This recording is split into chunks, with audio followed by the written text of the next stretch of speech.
Jadi AC itu bukan sumber oksigen, tetapi hanya sebagai alat untuk mendinginkan suhu.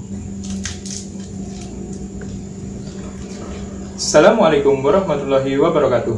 Pada kesempatan kali ini kita akan membahas salah satu barang elektronik yang sering kita jumpai baik di rumah, di mobil, maupun di sekitar kita, yaitu pendingin ruangan atau sering juga disebut dengan AC atau air conditioner. Banyak yang salah mengartikan atau salah memahami fungsi dari AC itu sebenarnya. Banyak dari kita yang beranggapan bahwa AC itu mengubah karbon dioksida menjadi oksigen. Nah, untuk mengetahui lebih jelasnya tentang AC, simak tonton video ini sampai selesai.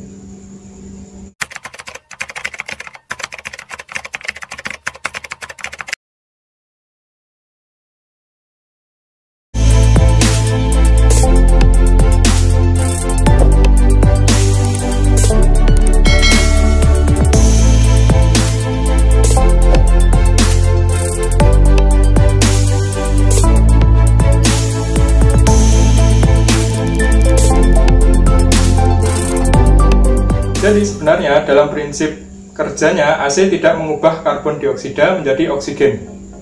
Secara sistem kerjanya AC hanya mengubah suhu ruangan menjadi lebih dingin, yaitu melalui evaporator.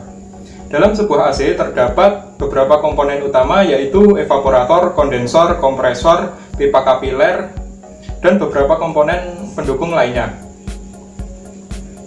Seperti terlihat pada diagram di samping, di sini terdapat yang paling atas adalah evaporator, terus selanjutnya di bawahnya yang bertuliskan TXV adalah pipa kapiler, terus yang paling bawah kondensor, sebelahnya ada kompresor.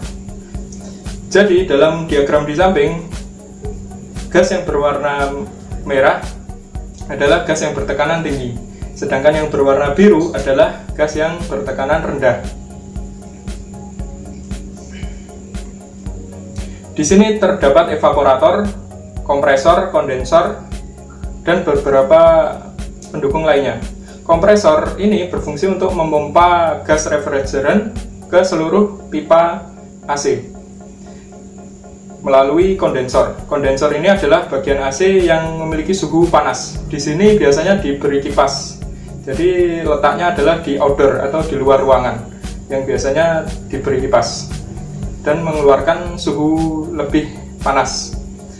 Sebelum memasuki pipa kapiler atau pipa yang sangat kecil, AC melewati filter dryer. Filter dryer ini fungsinya adalah untuk menyaring gas refrigeran sebelum masuk ke pipa kapiler. Jadi pipa kapiler ini sangat kecil, sekecil lidi. Jadi sebelum masuk dimungkinkan ada kotoran disaring di filter dryer ini. Dari pipa kapiler ini selanjutnya gas refrigeran bertekanan sangat rendah yang menyebabkan suhu menjadi turun drastis, yang sebelumnya 42 derajat Celcius menjadi 5 derajat Celcius. Di dalam evaporator atau AC yang ada di indoor itu diberi blower untuk mengalirkan suhu ke seluruh ruangan. Jadi untuk mengalirkan seperti itu, dialirkan ke seluruh ruangan melalui blower. Jadi gas refrigeran hanya diputarkan melalui sistem seperti di samping dengan penggerak sebuah kompresor. Nah, kenapa ada bagian yang panas atau ada bagian yang dingin dalam sebuah sistem AC?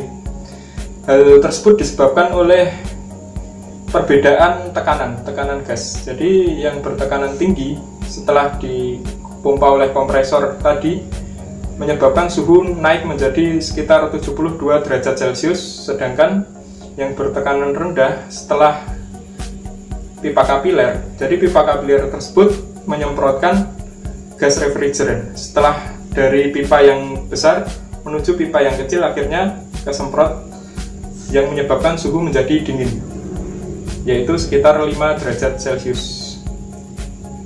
Dari situlah awal mula menjadi pipa ini menjadi dingin dan panas. Nah, pipa keluar masuk dari evaporator biasanya diberi lakban berwarna putih yang fungsinya adalah untuk tidak terpengaruh terhadap suhu luar ruangan dari pipa itu. Dan biasanya keluar tetesan air itu asalnya dari kondensasi atau perbedaan suhu pada pipa dingin di evaporator tadi. Jadi seperti saat kalian membuat es dalam gelas, maka di luar gelas terdapat bintik-bintik air, padahal gelas tidak bocor. Nah, itulah yang disebut kondensasi. Jadi secara sistem kerja, AC itu hanya mengalirkan gas refrigeran melalui kompresor. Nah, kalau AC selalu membutuhkan ruangan tertutup, lalu bagaimana orang yang ada di dalam jika tidak mendapat pasokan oksigen atau pasokan oksigen? Jadi terdapat suatu fenomena yaitu yang disebut dengan infiltrasi, yang merupakan kerugian dalam bidang penggunaan energi, namun bermanfaat untuk kesehatan pengguna ruangan.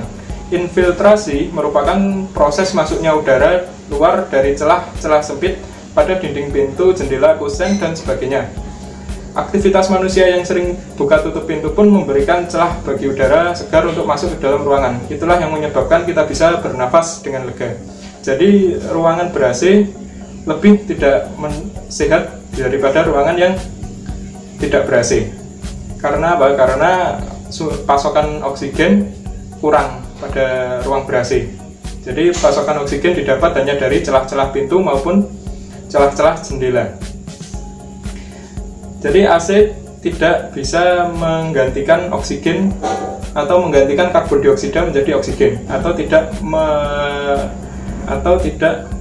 menjadi sumber dari oksigen. Jadi AC itu bukan sumber oksigen, tetapi hanya sebagai alat untuk mendinginkan suhu yang terdapat pada sistem tadi, yaitu suhu pipa yang dingin dan dialirkan oleh blower ke seluruh ruangan. Jadi tidak ada oksigen atau celah udara dari luar untuk masuk ke dalam. Tetapi dalam sebuah ruangan pada AC biasanya terdapat filter di bagian evaporator. Itu untuk menyaring debu. Jadi untuk menyaring debu melewati evaporator tadi. Jadi hanya untuk membersihkan udara tapi tidak mengubah O2 atau oksigen menjadi karbon dioksida. Seperti itu. Jadi dalam sebuah AC, kalau kita di dalam ruangan ber-AC mungkin lebih tidak sehat daripada kita di ruangan yang biasa atau ruangan yang tidak ber-AC. Mungkin kelebihannya hanya untuk memfilter sebuah debu tadi, tidak membuat oksigen baru. Seperti itu. Mungkin itu saja video kali ini, kurang lebihnya mohon maaf. Jangan lupa like, subscribe. Terima kasih. Wassalamualaikum warahmatullahi wabarakatuh.